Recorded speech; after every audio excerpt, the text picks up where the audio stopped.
जय श्री कृष्ण। मैं आज आपने बट सावित्री का व्रत की कथा कह रही हूँ।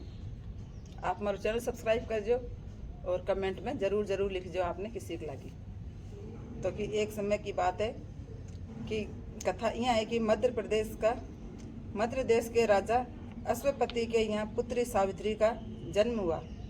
सावित्री ने सत्यवान की कीर्ति सुनकर मन से उसे अपना पति बना लिया था। राजा ने भी हाँ भर दी। जब यह बात नारद जी को मालूम हुई तो वे राजा अश्वपति से जाकर बोले, राजन, सत्यवान गुण संपन्न व धर्मात्मा अवश्य है, लेकिन वह अल्पायु है। केवल 1 वर्ष बाद ही उसकी मृत्यु हो जाएगी। नारद जी की बात सुन राजा अश्वपति उदास हो विचार करके सारी बात अपनी पुत्री सावित्री को कह सुनाई, पर सावित्री मानी नहीं। विवाह करवाना पड़ा। सावित्री ने नारद जी से सत्यवान की मृत्यु का समय मालूम कर लिया।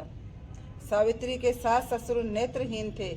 सावित्री ने ससुराल पहुंचते ही सास ससुर की सेवा करना शुरू कर दी। उसने जब जाना कि पति की मृत्यु का समय नज़दीक है, तब सावित्री ने 3 दिन पूर्व से ही उपवास शुरू कर दिया। मृत्यु के दिन नित्य की भांति सत्यवान लकड़ी काटने जाने लगा। तब सावित्री भी सास ससुर की आज्ञा से सत्यवान के साथ चली गई।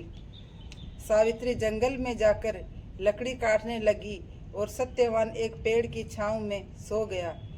वहां सांप ने सत्यवान को काट लिया। सावित्री पति को गोद में लेकर रोने लगी। इतने में उधर से शंकर जी व पार्वती जी निकले।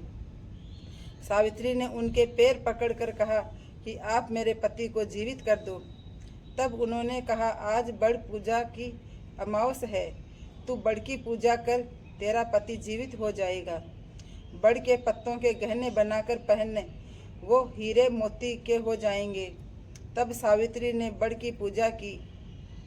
तभी धर्मराज के दूत सावित्री के पति को ले जाने के लिए आए। उसको देवी विधान सुनाया। उसकी निष्ठा और पति प्रेम को देखकर उन्होंने सावित्री को वर मांगने को कहा। सावित्री बोली, मेरे सास ससुर वनवासी है, अंधे हैं, उन्हें आप ज्योति प्रदान करें। यमराज ने तथास्तु कहा और सावित्री से लौट जाने को कहा। यमराज की बात सुनकर सावित्री ने कहा, महाराज, यहाँ पति वहीं पत्नी कहते हुए पीछे पीछे चल दी। यह देखकर यमराज ने उसे और वर मांगने को कहा। सावित्री बोली, मेरे सास ससुर का राज्य छिन गया है, वह उन्हें पुनः प्राप्त हो। यमराज ने यह वर देकर सावित्री को लौट जाने को कहा, परंतु सावित्री ने पीछा नहीं छोड़ा। तब यमराज ने तीसरा वर मांगने को कहा तो सावित्री ने सतपुत्रवती होने का वरदान मांग लिया। यमराज ने बोला, तथास्तु।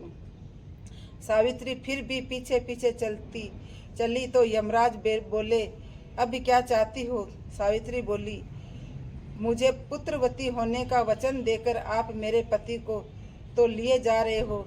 तब यमराज को अपनी भूल ज्ञात हुई तथा वचन रखने के लिए सत्यवान के प्राण वापस कर दिए। सावित्री उस बड़ के पेड़ के पास आई जहाँ उनके पति का मृत शरीर पड़ा था। उसमें जीवन का संचार हुआ तथा सत्यवान उठकर बैठ गया और घर आकर देखा तो माता पिता को भी दिव्य ज्योति वाला व राज वैभव युक्त पाया। इसके बाद सत्यवान सावित्री ने 100 पुत्रों के साथ चिरकाल तक अखंड सौभाग्य व राज्य सुख को प्राप्त किया। इस तरह सावित्री को पुत्र सुख व अखंड सौभाग्य दिया। भगवान वैसा सभी को देना। जय श्री कृष्ण।